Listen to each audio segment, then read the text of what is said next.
Jude ein Prophet sein. Wenn es dem internationalen Finanzjudentum in und außerhalb Europas gelingen sollte, die Völker noch einmal in einen Weltkrieg zu stürzen, dann wird das Ergebnis nicht die Bolschewisierung der Erde und damit der Sieg des Judentums sein, sondern die Vernichtung der jüdischen Rasse in Europa. Glasigen Raubpiraten, diese Sendboten der Vernichtung, diese Elendswichte und Nachtgaukler, dieses verdammte Misch- und Börsengesindel. Das geht nun einmal nicht. Der Deutsche mag den Juden nicht, der Jude den Deutschen nicht, infolgedessen muss der Jude weg. Sie sind hinterlistig, feige und grausam und treten meist in großen Scharen auf. Sie stellen unter den Tieren das Element der heimtückischen unterirdischen Zerstörung dar. Nicht anders als die Juden unter den Menschen. Stellen Sie sich vor, in Warschau sitzen auf einem Haufen 600.000 Juden. Und wenn man das einmal gesehen hat, so einen Zustand in Warschau oder in Krakau oder in Litzmannstadt, dann, glaube ich, kommt der bisher größte Judenfreund zu der Überzeugung, so kann es nicht bleiben. Dieses Problem muss gelöst werden. Der jüdisch-angelsächsischen Kriegsanstifter und der ebenso jüdischen Machthaber der bolschewistischen Moskauer Zentrale entgegenzutreten. Sie sollen sich hüten. Einmal wird unsere Geduld zu Ende sein und dann wird den Juden das freche Lügenmaul gestopft werden. Die Kinder zu einem gesunden Hass, zu einem gesunden Zorn, sagt den Kindern jawohl mit der Peitsche, hat er sie hinausgehauen. Er war ein Hasser der Juden. Erzeugt diesen Hass. Vermeiden möchte ich auch den Hinweis noch darauf, den ich schon einmal tat, dass nämlich, wenn wirklich die andere Welt von dem Judentum in einen allgemeinen Krieg gestürzt wird, das Judentum damit seine Rolle in Europa ausgespielt haben wird. Sollten wir Deutschen in diesem Kampf besiegt werden, dann würde dieses deutsche Volk mit Stumpf und Stiel ausgerattert. Der Jude würde ein Erbarmen nicht kennen, eine Gnade nicht kennen. Es ist dieser Kampf auf Leben und Tod, sein oder nicht sein, unerbittlich.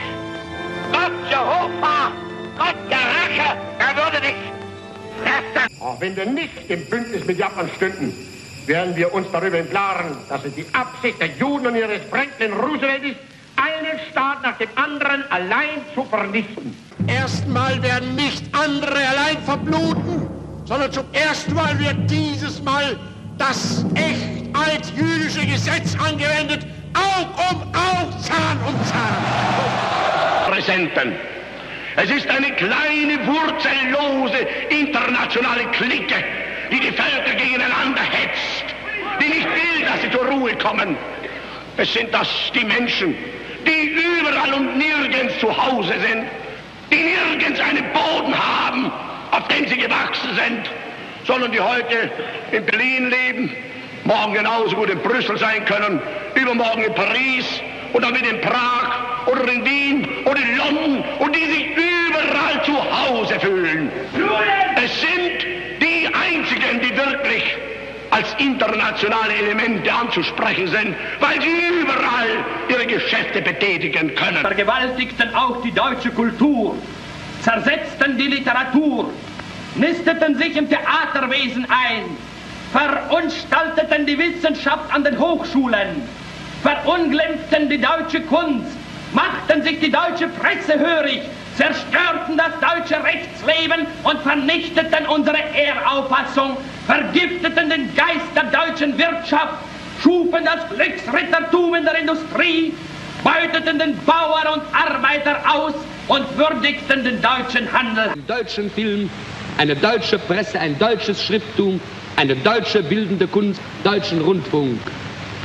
Der früher oft gegen uns vorgebrachte Einwand, es gäbe keine Möglichkeit, die Juden aus dem Kunst- und Kulturleben zu beseitigen, weil deren zu viele seien und wir die leeren Plätze nicht neu besetzen könnten, ist glänzend widerlegt worden. Ziel gestellt, nämlich die 30 Parteien aus Deutschland hinauszufegen.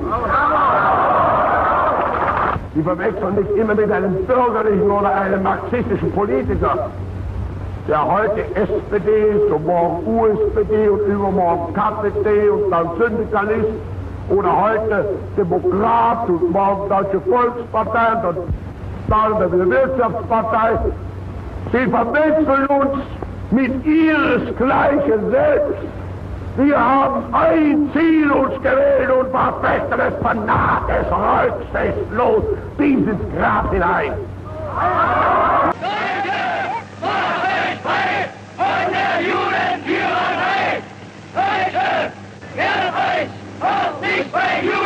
Hola amigos, he decidido hacer este video en memoria a las víctimas del Holocausto y luchar contra el negacionismo. Víctimas de un genocidio político y religioso que podría contarse entre unas 11 o 12 millones de personas. Un hecho histórico de estas características sin duda está bien documentado y comprobado. No hay forma de que algo así en esa época de Alemania, bajo el contexto que les brindaré en breve, no haya ocurrido, o que haya podido ser una mentira. Eso es algo de lo cual me voy a encargar. Este hecho, el cual mucha gente lamentablemente ignorante, manipulada por la propaganda de grupos neofascistas, en la actualidad se están dejando tanto voluntaria como involuntariamente engañar por propaganda que ya antaño fue utilizada por algunos gobernantes de diferentes regímenes autoritarios en la historia para perseguir a un enemigo en común, que según ellos, según dichos dirigentes, son los responsables de todos los problemas de la sociedad, como por ejemplo Hitler, un extraordinario maestro de la propaganda, el cual llenaba de odio mediante burdas conspiraciones, basándose principalmente en pseudociencia, que lamentablemente se sigue repitiendo en la actualidad. A la población civil lleva a manipular a las masas que, principalmente debido a la desinformación, son fácilmente manipulados por dichos discursos para ir creando una mentalidad de odio y genocida. Gente como el famoso latino neonazi negro que tienen una visión muy alejada de la realidad y del contexto histórico del mundo, porque en un país donde la ley te condena como si fueras un sucio parásito y todos te odian, no puedes decir que puedes tomar una decisión por ti mismo. En un país llevado por el Ku Klux Klan, si eres negro, el general al mando, si se le antoja, puede matarte enfrente de cualquier persona y no pasa nada. Nadie lo juzgará, solo la historia. Como sucedió durante el Tercer Reich, como con cualquier denominado disidente, traidor o parásito extranjero no alemán. Puesto que en la actualidad se afirma que algo como el Holocausto nunca ocurrió, y la persecución judía es solo una forma de victimización que como falsa bandera es utilizada para beneficio de los mismos judíos, me he visto obligado a hacer este video, recopilando fuentes y mencionando hechos y documentos que son pruebas contundentes de que algo como el Holocausto ocurrió, ya que mucha gente con la cabeza llena de basura por discursos fascistas no tiene ningún problema en ofender a millones de personas, tanto de las víctimas directas del Holocausto que sobrevivieron al exterminio, como también personas que perdieron familiares en la guerra o en dicho genocidio y tuvieron que huir y perderlo todo. Las personas que no tienen ningún problema en mofarse de las víctimas de dicho genocidio, que por las características del mismo es evidente que víctimas indirectas están por todo el mundo, que perdieron abuelos, padres, tíos, y no solamente fueron judíos o familiares de judíos los perseguidos y los que deberían, con razón, sentirse ofendidos por las afirmaciones de los neonazis, ya que entre las víctimas, además de judíos, se encontraban soviéticos, comunistas, polacos, de izquierda, gitanos, homosexuales, eslavos, testigos de Jehová, opositores políticos, prisioneros de guerra soviéticos y discapacitados. Repito, no eran solo 6 millones de judíos las personas ejecutadas en el Holocausto. Podemos iniciar por hablar del origen del antisemitismo. Por los finales de la Primera Guerra Mundial, Alemania fue devastada y humillada tras su derrota, dejada en un terrible colapso y sin la capacidad de tener autonomía militar y económica, perdiendo también preciadas partes de su territorio en Europa, como Alsacia y Lorena al oeste o Schleswig al norte, dándole a Francia, Dinamarca, Polonia, Lituania y Checoslovaquia territorios de Alemania, reduciéndola así a un 13% de lo que era. Sin mencionar que los victoriosos desmilitarizaron Alemania en sus regiones estratégicas para la defensa. Ante este duro golpe que el pueblo alemán estaba pasando, el antisemitismo no tardó en aparecer en los discursos del que posteriormente sería el canciller imperial, Hitler. Discursos antisemitas que llegaron incluso a ser utilizados en paralelo por varios partidos políticos y estados como parte de su ideología fundamental. No solo era Hitler el de los discursos antisemitas, llamando así a los judíos como una raza, como una etnia. Como dicho anteriormente, este odio y persecución era llevado a cabo mucho antes que Hitler, por los romanos.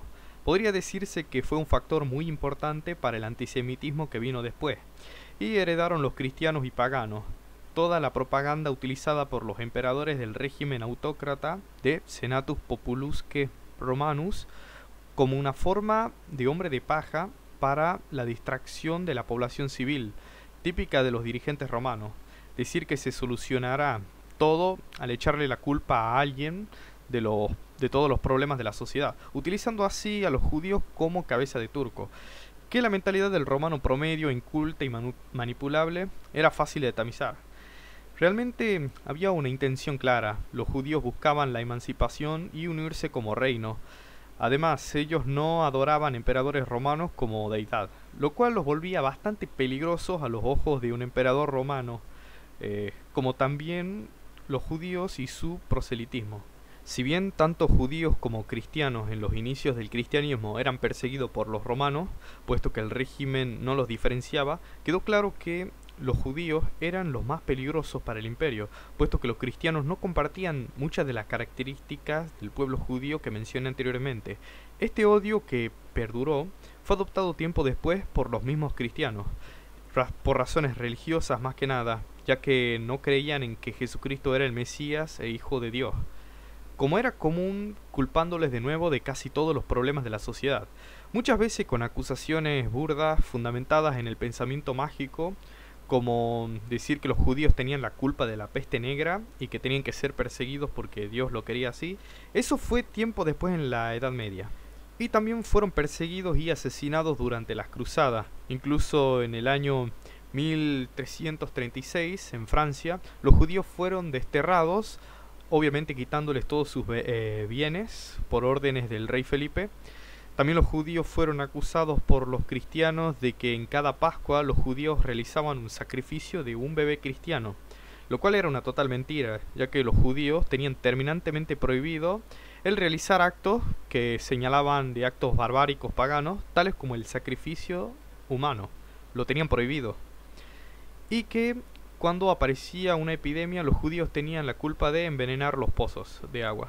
Ya a mitad del siglo XIX, la prensa alemana fue pionera en referirse a los judíos más que como una religión, como una etnia, como una raza, notándose rápidamente en el lenguaje refiriéndose a los semitas o judíos de esa manera.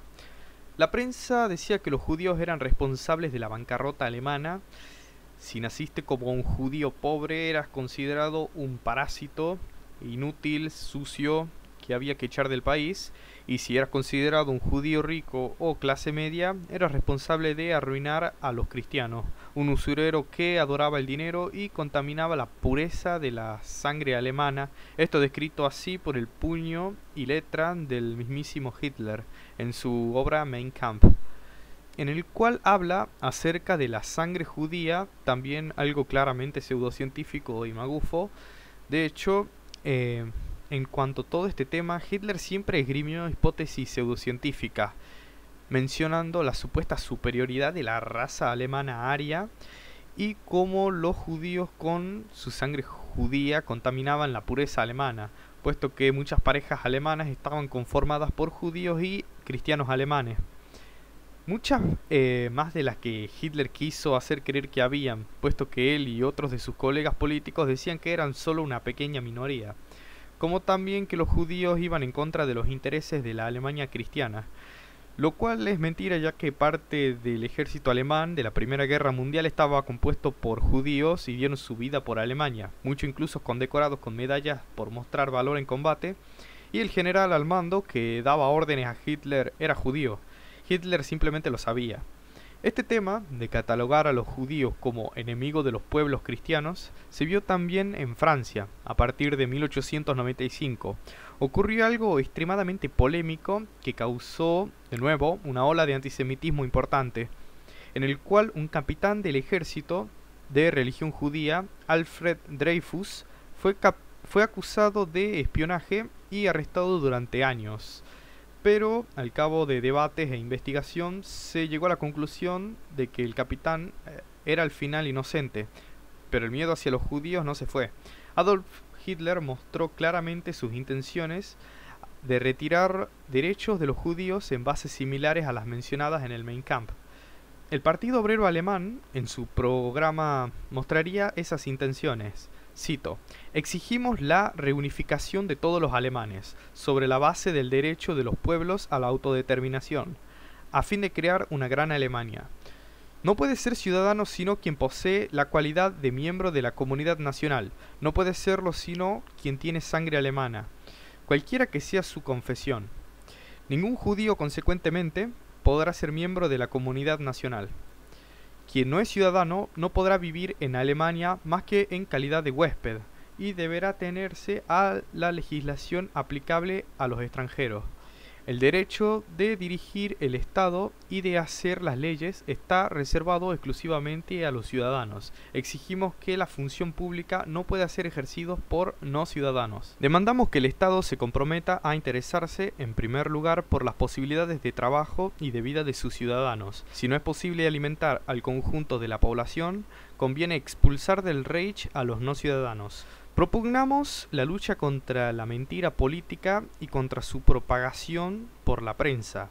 Para favorecer la creación de una prensa alemana, exigimos a. que todos los directores y periodistas de los periódicos en lengua alemana sean ciudadanos alemanes.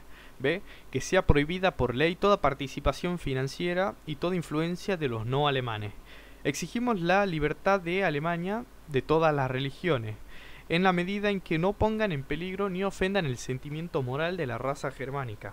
Combate el espíritu judeo materialista que está entre y fuera de nosotros y tiene la convicción de que la reconstrucción duradera de nuestro pueblo no puede hacerse más que desde dentro, sobre la base del principio de que el bien común está por encima del bien particular. Como pudieron notar, la séptima normativa de este programa pudo facilitar la persecución de los judíos y otras minorías no alemanas, lo cual no es ningún secreto, puesto que el mismo Hitler ya dejó muy en claras sus intenciones, su deseo de exterminar al pueblo judío que claramente tanto odiaba. La prensa alemana, totalmente al margen de los judíos y su situación, no podía ser denunciable. Goebbels podía decir que los judíos dentro de los guetos estaban viviendo bien cuando realmente estaban muriendo por el hambre y la enfermedad, que nadie se enteraría o les importaría mientras estén encerrados en dichos guetos, pasando verdaderas miserias. Simplemente los medios estaban totalmente a disposición de los criminales nazis. Los judíos estaban de hecho podridos de que se hagan cada vez más leyes que restrinjan sus derechos, que a diario aparecían y hacían que de a poco sus vidas sean cada vez más difíciles y no valieran nada, como pudimos leer anteriormente. En aquel entonces se asesinaba por parte de civiles y policías a dueños de negocios los cuales se les escribió frases antisemitas, se vandalizaron, comenzó también la quema de sinagogas en todas partes de los países ocupados por los nazis. Lo dicho anteriormente está grabado. ¿Por qué Hitler odiaba a los judíos? Exactamente no se sabe el por qué. Lo que sí se sabe es que comenzó de muy joven con esta mentalidad, posiblemente por una visión religiosa, germánico-fantástica, de su gran admiración y patriotismo hacia Alemania y su pueblo, lo cual lo llevó a ver a los judíos como algo foráneo, gracias a la propaganda antisemita mencionada anteriormente, que creó el odio de este austríaco. A pesar de haber tenido conocidos judíos, como el doctor que se encargó de tratar el cáncer de su madre, que posteriormente fue deportado por su religión, o que los partidos nacionalistas alemanes hayan participación judía. Los judíos realmente pertenecieron a muchos otros partidos políticos. Hitler creía que la democracia, y sobre todo el comunismo, era una invención de los judíos para destruir la sociedad, refiriéndose a los judíos como algo foráneo. No tiene sentido en la Alemania de 1930, puesto que cerca del 30% de los alemanes ya poseían sangre judía, puesto que se casaron muchos alemanes con judíos, estaban integrados en la sociedad, pero aún así él los consideraba como la perdición, como los responsables del colapso y la derrota alemana durante la Primera Guerra Mundial. La famosa mentira de la apuñalada por la espalda, mentira que fue dicha por los jefes al mando del ejército alemán para culpar a sabiendas a los judíos, socialistas, etc., de la derrota en el campo de batalla, mientras que Hitler, como también muchos otros movimientos ultranacionalistas, tiempo después utilizaría en sus discursos para dar sustento a muchas de sus acciones que no tenían ningún sentido. Se culpaba a personas como los males de la sociedad y se las exterminaba por el hecho de tener descendencia judía, y eso las hacía supuestamente responsables de perder la guerra, por más de que en ese caso de judíos hayan niños, bebés recién nacidos. Los alemanes culparon a los políticos, los parlamentaristas, de entre ellos habían muchos judíos en esa época, por pedir la retirada del ejército alemán de forma totalmente innecesaria, cuando éste ya había ocupado grandes partes del territorio enemigo, y no responsabilizaron a los generales por la derrota, como era lo que había ocurrido desde 1919, donde Hindenburg y Ludendorff habían creado este mito para desligarse de las responsabilidades de la derrota alemana. Por las decisiones tácticas tomadas por estos militares, Alemania no podía resistir y seguir peleando en la guerra, sin mencionar la bancarrota económica alemana. Así, sin ningún problema, se deportó a personas que dejaron de ser judías, como monjas, sacerdotes católicos, apostólicos romanos y pastores protestantes, cuyos abuelos eran judíos, como si formaran parte del problema alemán. Eran tomados como judíos también. El 80%, unas 400.000 personas, de los judíos que estaban en Alemania tenían ciudadanía en ese país. El resto eran principalmente judíos de ciudadanía polaca.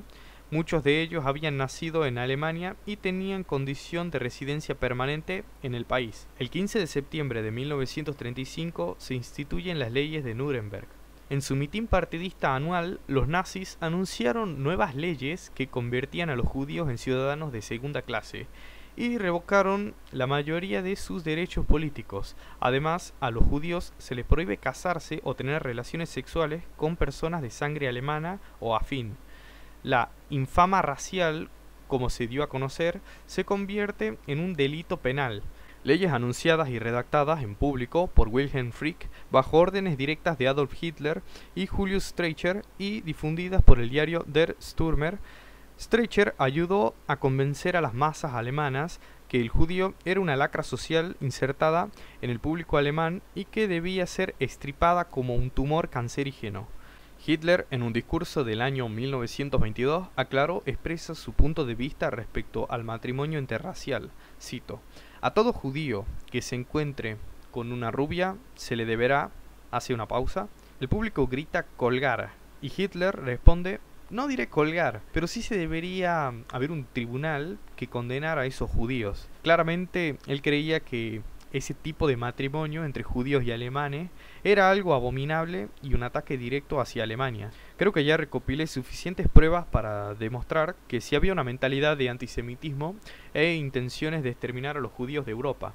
Es ridículo pensar que un dictador como Adolf Hitler no estaba enterado de las matanzas diarias que se daban en territorio alemán hacia el pueblo judío, o que no tenía nada que ver con los guetos o campos de exterminio y concentración. Ya vimos que esto no es ninguna manipulación de los judíos para exterminar cristianos. Es un hecho histórico que se haya intentado matar a los judíos durante el Tercer Reich. Terminado el asunto del antisemitismo, ahora vamos a pasar a las pruebas del Holocausto y a refutar muchos de los razonamientos comunes de los negacionistas.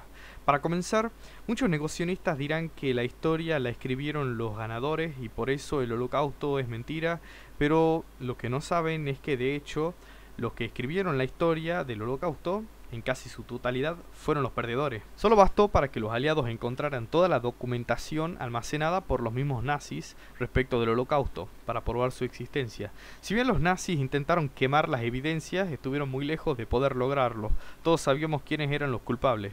¿En qué cabeza cabe negarlo cuando tenemos a reconocidos nazis responsables directos del Holocausto afirmar ante el Tribunal Militar Internacional en Nuremberg que sí se llevó a cabo y asumir la culpa? Este juicio, para condenar a 22 responsables nazis, incluyó la recopilación deliberada de un archivo público de los crímenes horrendos, incluyendo los del Holocausto, cometidos por los alemanes y sus colaboradores durante la Segunda Guerra Mundial. Los acusadores americanos en el juicio de Nuremberg decidieron que la mejor prueba contra los criminales de guerra nazi era la documentación acumulada por el Estado nazi mismo. Querían condenar a los criminales de guerra nazi con sus propias palabras. Los negacionistas afirmaron que no hay documentación alguna respecto al Holocausto. Lo que no saben es que a finales de la guerra, los acusadores aliados presentaron unas 3.000 toneladas de documentos durante el juicio de Nuremberg. Más de una década después, empezando en 1958, el Archivo Nacional de los Estados Unidos, junto a la Asociación Histórica Americana, publicó 62 volúmenes de índices para todos los documentos capturados por el ejército estadounidense a fin de la guerra. Más de 30 volúmenes adicionales fueron publicados antes del fin del siglo XX. El ejército estadounidense hizo muchos hallazgos importantes de documentos y botín de los nazis, entre ellos oros, monedas y trabajos artísticos, así como la documentación descubierta el 7 de abril de 1945 por ingenieros de la 9ª División de Infantería de la mina de sal de Kaiserode en Merkers, Alemania. Millones de documentos fueron capturados en varios lugares, incluyendo los del alto comando del ejército alemán, archivos del Krupp, Henschel y otros grupos industriales, materiales de la Luftwaffe, las fuerzas aéreas alemanas, de Heinrich Himmler, el jefe de la policía alemana y líder de las SS, del ministro de Asuntos Exteriores y de muchos otros. Aún en los casos donde los archivos habían sido destruidos, los aliados pudieron reconstruir hasta cierto punto eventos y operaciones utilizando los documentos que sí se encontraron. Los documentos de la Oficina Principal de Seguridad del Estado, por ejemplo, fueron quemados en el sótano de su oficina regional en Praga, pero copias de muchos de los documentos de la Oficina Principal de Seguridad se encontraron en los archivos de las oficinas locales de la Gestapo por toda Alemania. Los documentos capturados relatan las políticas y acciones del Estado nazi, el protocolo de la Conferencia de Wannsee, que documentaba la cooperación de varias agencias estatales alemanas, y los informes de la Eisengraupen, que documentaban el progreso de los equipos móviles de matanza designados para matar judíos durante la invasión de la Unión Soviética en 1941. Estaban entre los documentos más importantes presentados en el juicio de Nuremberg. Durante el juicio de Nuremberg, la dedicación que la Alemania nazi tuvo para filmarse a sí misma también fue convertida en prueba de sus crímenes. Desde el inicio del partido nazi en los años 20 y durante la Segunda Guerra Mundial, fotógrafos y equipos de cámaras grabaron, a menudo con orgullo, las atrocidades que llevaron a cabo conforme su ideología lo dictaba. Incluso fueron encontradas fotos de los escuadrones de la muerte fusilando prisioneros de forma sistemática a la orilla de una fosa común gigante, llenándolos de cadáveres a medida que las víctimas iban cayendo en la fosa. Por lo general los ejecutaban de 10 a 10 para sacar bien las cuentas. Hacia el fin de la guerra, equipos de personal militar de los aliados trabajaron incesantemente para ubicar, recoger y clasificar estos documentos fotográficos. Además de las fotografías y filmación oficial producida a instancias del Estado nazi, soldados y policías alemanes tomaron muchas fotos y películas de operaciones contra los judíos y otros civiles. Documentaron la humillación pública de los judíos y su deportación, su asesinato masivo y su encarcelación en los campos de concentración. Estas fotos eran una evidencia visual muy importante de los crímenes de guerra nazi. Por ejemplo, los fiscales aliados entregaron el llamado Informe Stroop, que incluyó como apéndice un álbum de fotos tomadas bajo las órdenes de Jürgen Stroop, líder de la policía de la SS, que documenta el levantamiento del gueto de Varsovia y su destrucción en la primavera de 1943. Según las calculaciones de Stroop, sus fuerzas capturaron más de 55.000 judíos. De estos asesinaron a por lo menos 7.000 y mandaron a 7.000 más al campo de exterminio de Treblinka. Más documentación provino del Cuerpo de Señales del Ejército de los Estados Unidos, que al fotografiar y filmar las operaciones americanas durante la guerra, también jugó un papel muy importante en documentar las atrocidades nazis y del Holocausto. Muchas de las fotos y filmaciones de los campos de concentración recién liberados fueron tomadas por fotógrafos del ejército como Arnold E. Samuelson y J. Malan Hellstop.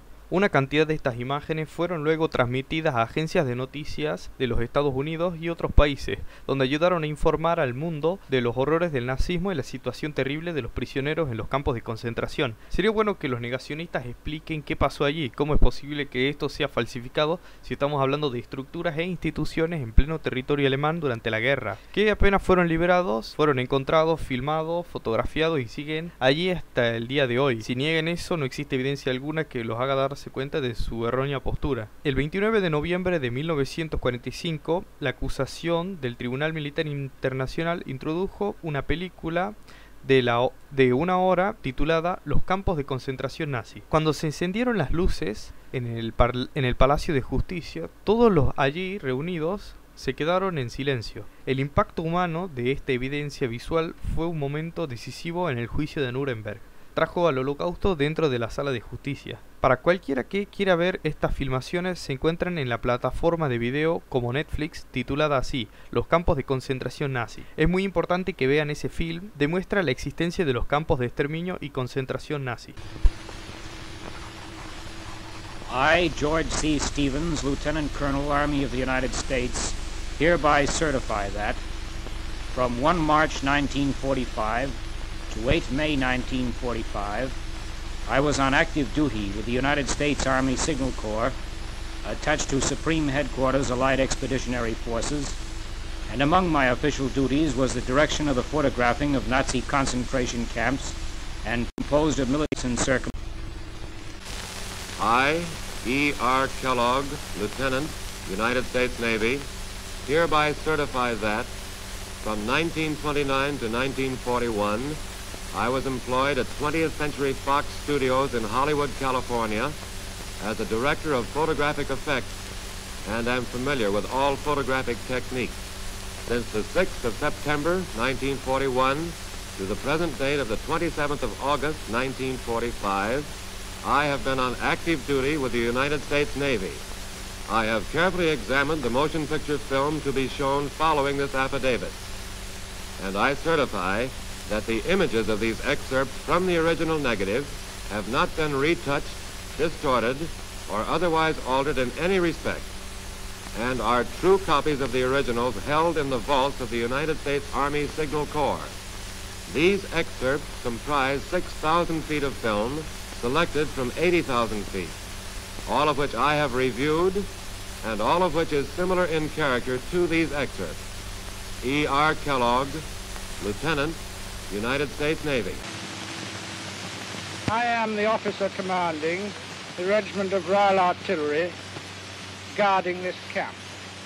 Our most unpleasant task has been making the SS, of which there are about 50, bury the dead. Up to press, we have buried about 17,000 people, and we expect to bury about half as much again. When we came here, conditions were indescribable. I'm Lieutenant Senior Grade Jack H. Taylor, U.S. Navy, from Hollywood, California. Believe it or not, this is the first time I've ever been in the movies. I've been working overseas in occupied countries in the Balkans for 18 months. In October 44, I was the first Allied officer to drop into Austria. I was captured December 1st by the Gestapo, severely beaten, even though I was in uniform, severely beaten and considered as a non-prisoner of war. I was taken to Vienna prison, where I was held for 4 months. When the Russians neared Vienna, I was taken to this Mauthausen concentration lager, an extermination camp, the worst in Germany. Interrogating the institution heads. Dr. Wallmann, the taller man, was the top Nazi in charge of the place. The other man entering the room is Karl Willig, chief male nurse. He admits to killing inmates with overdoses of morphine. The testimony of other witnesses substantiated the fact that morphine was issued at the institution without attempt at making a record. As many as 17 at a time died from the morphine injections. The investigating officers were told that the Nazis never bothered to determine whether a victim may have survived the overdosage. Instead, all were hustled off to the graveyard and buried in piles of 20 to 24. The prisoners are removed to await trial. A Hadamar judge told the investigators that when the 10,000th victim died, the institution heads and Nazi officials staged a celebration. Muchas personas que participaron directamente en el programa de asesinato murieron antes del fin de la guerra, pero los aliados interrogaron muchos de los que aún estaban vivos en preparación para el juicio. Ninguno de los perpetradores negó el holocausto. La mayoría solo intentó desligar su responsabilidad de los asesinatos. 3 perpetradores clave dieron evidencia directamente relacionada al holocausto. Hermann Göring, el oficial más importante del Estado nazi, juzgado en Nuremberg, testificó abiertamente sobre la persecución de los judíos alemanes desde el ascenso al poder del partido nazi en 1933 hasta el estallido de la guerra en 1939. Otto Ollendorf declaró directamente sobre su unidad, Eisengruppen D, que asesinó a 90.000 judíos en el sur de Ucrania en 1941, y el comandante de Auschwitz, Rudolf Hoes, testificó francamente sobre el gaseamiento de más de 1 millón de judíos en el campo de exterminio de Auschwitz durante la guerra. Los 3 afirmaron que llevaron a cabo las órdenes legítimas del Estado. Otro importante aporte lo dan los mismos sobrevivientes del campo de concentración, evidentemente contado de forma mucho más cruda cómo fue vivir allí de lo que contaron los acusados nazis en el tribunal.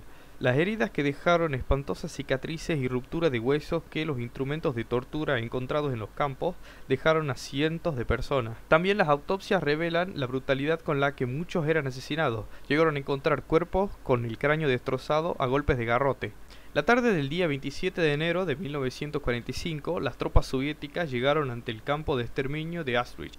Hasta la 1 de la madrugada de aquel mismo día, las SS habían esforzado por borrar las huellas de lo que había acontecido en ese lugar. Sin embargo, la cercanía del enemigo soviético había impedido que lo consiguieran de manera total. De los 35 almacenes del campo, aún quedaban en pie 6.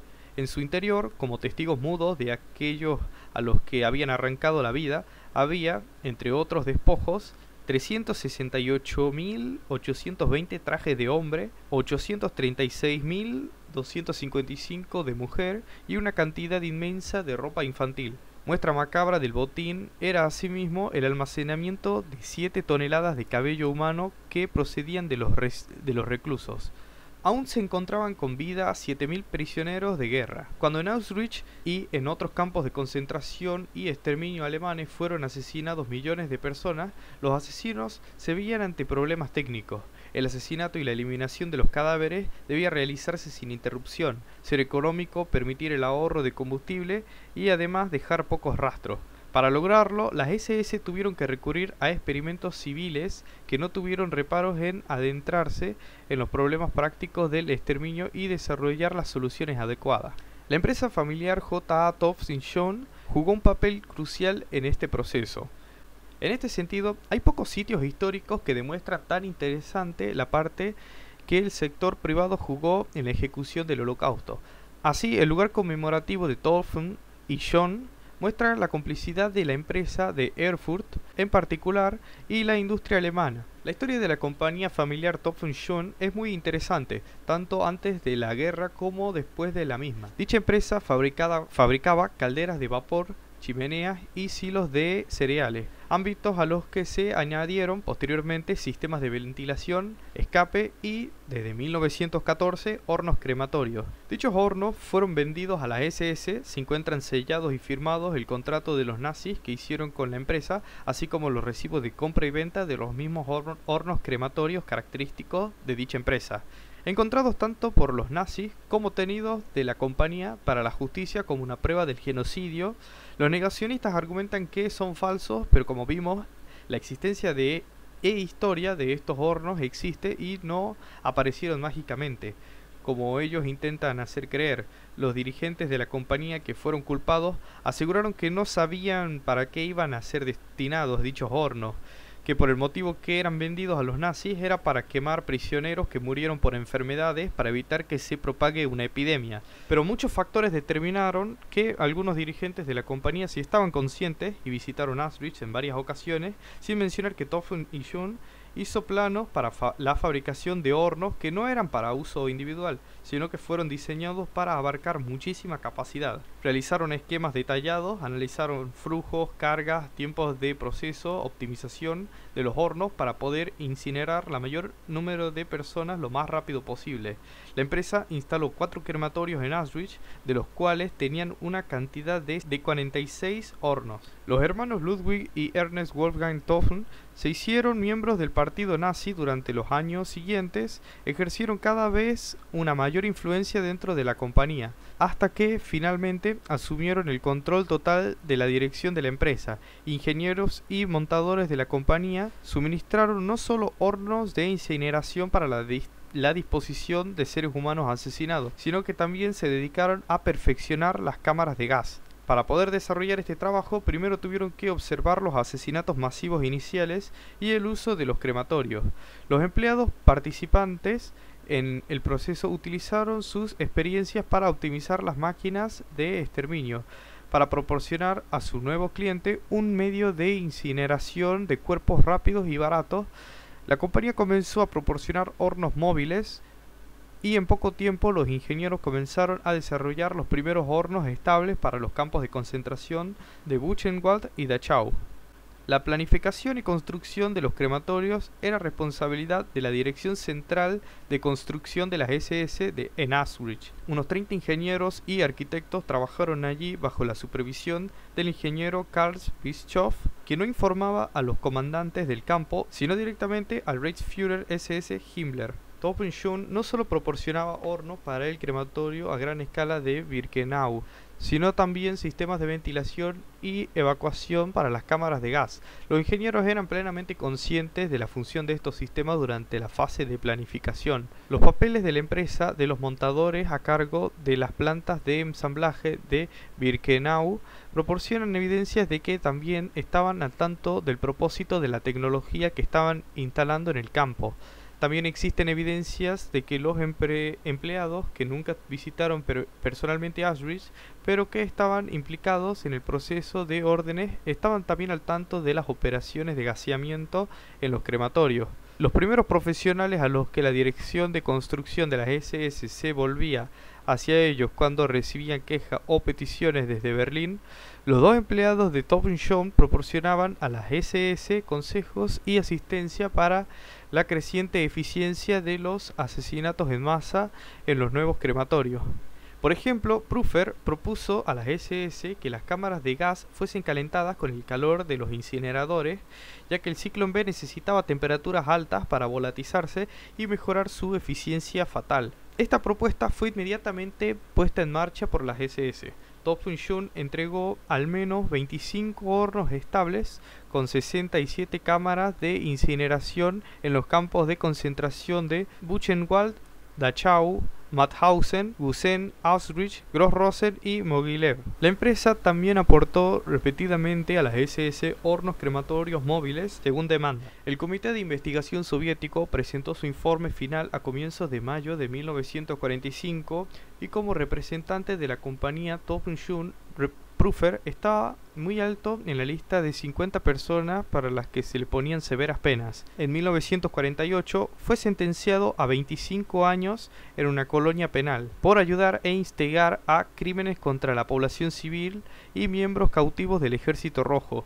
De acuerdo con las fuentes soviéticas, murió de un ataque en octubre de 1952. Fritz Sander murió unas pocas semanas después de su arresto de un ataque al corazón. Gustav Braun y Karl Strutle también fueron sentenciados a 25 años en una colonia penal, aunque fueron liberados en 1955. Ludwig Topham, ejecutivo principal de la empresa durante la guerra, cometió suicidio en 1945. Su hermano Ernest Wolfgang huyó a Alemania Occidental y fue llevado a juicio por los estadounidenses. IG Farben, empresa alemana, también fue implicada en el Holocausto. Dentro de Auschwitz y otros campos se encontraron cientos de latas de Ciclón B pertenecientes a IG Farben. empresa que hacía tratos inmorales con las SS, como pedir prisioneros de guerra para realizar experimentos. Documentos encontrados e informes de dichos experimentos son prueba de ello. La construcción de Birkenau fue supervisada por Karl Bischoff. Dejó documentación ordenada acerca de las cremaciones de los cuerpos de las personas asesinadas en las cámaras de gas, en donde aparecen fechas, cantidad de cuerpos incinerados e incluso el promedio diario. Estos documentos son parte de una carta enviada en junio de 1943, en la que además se descubren problemas con los hornos de cremación para manejar tamaña cantidad de cuerpos, ya que se llegaba a 2.500 por día. La oficina de planos, dirigida por Hauptscharführer, primer sargento mayor, Wichmann, eran responsables de la preparación de los planos de construcción que eran dibujados por los oficiales de la SS que habían estudiado arquitectura e ingeniería, y algunos prisioneros con conocimientos técnicos apropiados. Herta Soswinski, una prisionera que trabajó como oficinista en la dirección de construcción, recordó: la tarea de la Bauleitung, dirección de construcción, consistía en planificar todas las obras de construcción dentro de Auschwitz, incluidos los bosques de viviendas, instalaciones médicas, crematorios, cámaras de gas. Bauleitung no era solo responsable de la planificación, sino también de la ejecución de las obras. Antes del desarrollo de las cámaras de gas, se buscaban métodos para asesinar de forma industrial a los judíos, para acelerar el proceso y hacerlo de forma limpia, también para evitar que los encargados de matar prisioneros pierdan la moral y la cordura. Se inició con la Gaswagen o camiones de gas. Se subía a las víctimas al compartimiento del camión que estaba conectado al tubo de escape de monóxido de carbono. Los prisioneros eran asfixiados hasta la muerte. La Oficina Central de Seguridad del Reich se encargó y supervisó de la construcción, el empleo de los conductores y personal de los vehículos, así como el suministro de piezas de repuesto para los camiones de gas. Durante el transcurso de la guerra, dos tipos de camiones en su versión de 3.5 toneladas fueron utilizados con algunas pequeñas versiones. Su carga útil era de aproximadamente 50 personas. También se fabricaron unos modelos más grandes de 5 toneladas para una carga útil de alrededor de 70 víctimas. Un ingeniero de la fábrica Saurer trabajó en el diseño de Gaswagen. Las fábricas destinadas a la construcción de estos modelos fueron Diamond, Open Blitz, Renault. El motor producía suficiente monóxido de carbono para sofocar a las víctimas. Esto, combinado al encierro y la cantidad de gente agrupada, producían a su vez no solo la intoxicación, sino también la asfixia. Cuando los gritos y golpes del camión se habían detenido, se desconectaba el tubo y el conductor emprendía rumbo al crematorio o fosa común. Algunos responsables directos de la logística Gaswagen, SS Obersturmbannführer Walter Raff, estaba a cargo de la Gestapo y de todos los vehículos, incluyendo camionetas de gas. Rauf, jefe de la sección 2 D3, el servicio técnico de la SIPO. SS Hauptsturmführer Friedrich Pradel, sección 2 D3, jefe del servicio técnico de... Dejo en pantalla el nombre. Harry Wentrit, sección 2 D3 A, jefe del taller de reparación de la... Dejo en pantalla el nombre. Por último, está el holocausto de las balas cometido por la Eisengraufen. Es muy importante, es muy famoso este caso y está bien documentado. No tiene sentido que lo repita, así que los envío a que vean un documental de 4 episodios mostrando pruebas en fotografía, testimonios y documentación suficiente para demostrar las atrocidades cometidas por los nazis. Pueden encontrarlo en Netflix, llamado Eisengraufen, los escuadrones de nazis de la muerte. En ese documental van a ver lo importante que fue para los alemanes el hecho de utilizar gas, porque las atrocidades cometidas por los nazis en el frente oriental, la verdad que son como para una película de terror. Si bien había muchos sádicos que celebraban el hecho de que habían fusilado a millones de judíos, habla de cómo los soldados iban perdiendo de a poco la cordura. Muchos incluso no podían seguir avanzando, desertaban o buscaban excusas para no realizar sus tareas. También como prueba están las cartas de las Eisengraufen que les enviaban a sus seres queridos, hablándoles también de lo que hacían. Incluso muchas veces habían cartas que eran horrendas, como describían las ejecuciones. Para finalizar voy a responder un par de afirmaciones negacionistas. Ellos, como pueden leer en este comentario, dice que conoce muchos alemanes que son buenos hoy en día y que no cree que hayan sido malos antes. Este argumento no tiene sentido. Hoy en día podemos conocer a muchos argentinos que son buenas personas, pero hace 40 años atrás los militares torturaban gente y las hacían desaparecer en Argentina. El genocidio y la tortura despiadada es algo real. Incluso los japoneses que mataban y torturaban de forma tan atroz que solo sobrevivía el 5% de los prisioneros, y vemos que hoy en día en Japón la gente es muy buena, pues revela que ese argumento no tiene sentido. De hecho, a los mismos civiles alemanes, cuando fueron forzados a ver las atrocidades que su propio gobierno les hizo a los judíos, no podían creerlo. Muchos quedaron en estado de shock o se desmayaron al presenciar terrible barbarie. También muchos dicen de que ¿cómo es posible que los judíos se hayan dejado matar? El problema es que los judíos no sabían que los iban a exterminar en masa. Ellos a veces veían ejecuciones, pero no creían que los estén exterminando a todos. Ellos, por así decirlo, veían una cierta posibilidad de salvarse si cooperaban, como suele pasar. Y si los están evidentemente ejecutando de tiros en la cabeza, lo que ellos prefieren, si no tienen ninguna posibilidad, es tener una muerte rápida y no dolorosa. Si se resisten, posiblemente reciban varios disparos y tengan una muerte terrible.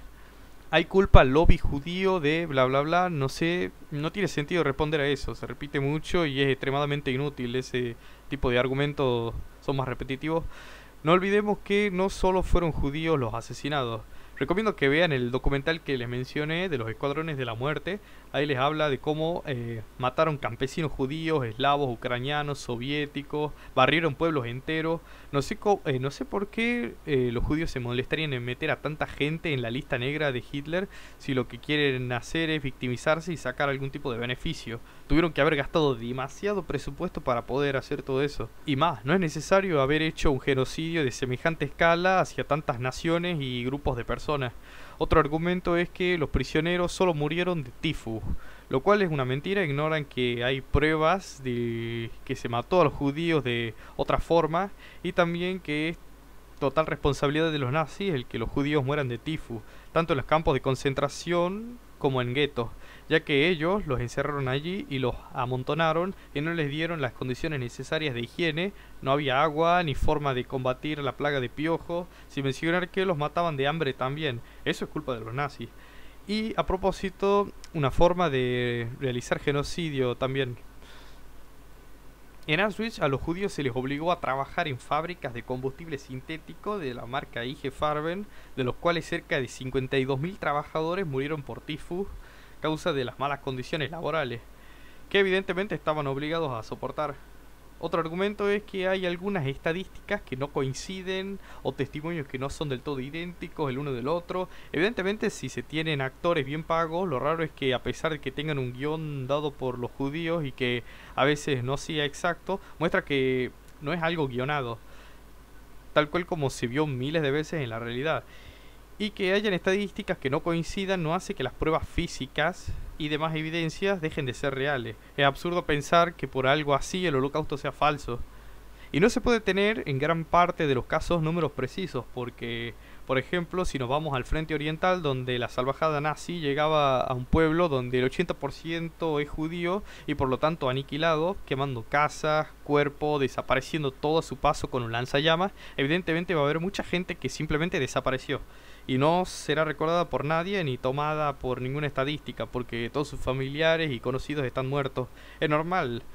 Solo se puede sacar un aproximado. También, ¿cómo es posible que se haya podido falsificar el holocausto si bien llegaron los ejércitos, grabaron absolutamente todo? Los campos estaban en territorio alemán. Es imposible que en un lapso tan corto de tiempo se haya podido plantar todo lo que los aliados encontraron. De hecho, el avance aliado fue tan rápido que en muchas ocasiones han habido guardias que no han podido escapar a tiempo, no han podido abandonar los campos. Sin mencionar los documentos. ¿En qué momento se pudo falsificar eso si hablamos de documentación confidencial de los campos que parece que los aliados tenían antes de librarlos? Lo cual significa que sabían cómo eran y qué cosas habían dentro y de qué fabricantes, etcétera. Por lo cual se debió haber enviado a un superespía que memorice todos los planos a más mínimo detalle, entre otras cosas. Ya que parece que los negacionistas creen que las 3 toneladas de documentos encontrados fueron escritos por los aliados antes de meterse en los campos de exterminio del régimen dictatorial nazi. No tiene sentido. Ahora hay que ver la imagen que dejó en pantalla. Como pueden observar, los negacionistas que están de acuerdo con esta imagen demuestran una completa ignorancia respecto al tema del holocausto. En primer lugar, se sabe cuál es la capacidad de asesinato industrial en los campos de exterminio. Algunos eran de 2.400 muertos diarios, otros como en Auschwitz de una capacidad de 15.000, pero únicamente hablando sí eran utilizados a plena capacidad y funcionamiento todo el tiempo, porque muchas veces pasaba que hornos fallaban y tenían que ser reparados. No sé por qué tomar en cuenta la hora, los minutos, como si fuera una constante cuando no lo era. Se puede llegar a un aproximado. Si se toma 2.400 por 365 días y se lo multiplica por los años que duró el genocidio, pues es un número cercano a la cifra de muchos campos de exterminio. Sin mencionar que en Auschwitz no murieron 6 millones de judíos, murieron 1 millón de judíos. También tengo entendido que los primeros en ser gaseados en Auschwitz fueron soviéticos, o sea, fueron miles y miles de soviéticos. Y los judíos no solo murieron en cámaras de gas, se los mataba de todas las formas imaginables. Gasearlos simplemente abrió la posibilidad de acelerar el proceso para formar un ciclo de matanza industrial de forma discreta para que mueran muchos sin que los otros prisioneros supieran que se los está exterminando, y lograr también que los soldados puedan matar muchos sin que afecte psicológicamente a los verdugos. También no sé por qué considera absurdo que se mate a 2.000 judíos por minuto. Si hablamos de un proceso de asesinato general de judíos por los alemanes en toda Europa durante una guerra mundial, si te parece absurdo por ser una salvajada, pues tenés razón, porque es real. De hecho, muchas veces los alemanes solían acelerar mucho el proceso de matanza cuando agarraban a aproximadamente 30.000 judíos, incluso más, y los ponían en algunas zanjas o fosas comunes enormes y se los ametrallaba ahí, y muchas veces se los prendía fuego. Muchos morían quemados ahí. Eso sumado a que se los está matando en otros lugares y así en muchos otros lugares, pues sí, los judíos morían bastante rápido en esa época. Bueno, hasta aquí llegó este video, espero que les sirva de información. Seguro tendré que hacer otro video más informal para responder argumentos de negacionistas. Lamentablemente las personas que afirman que el holocausto no pasó nos acusan de ser personas que caímos ante la propaganda mágico-judía. Pero como vimos, ellos cayeron ante la más burda y patética propaganda de la que tenemos constancia. Constancia que será negado ya que estos neonazis antisemitas no son lo suficientemente honestos como para aceptar ningún tipo de prueba. Hasta la próxima.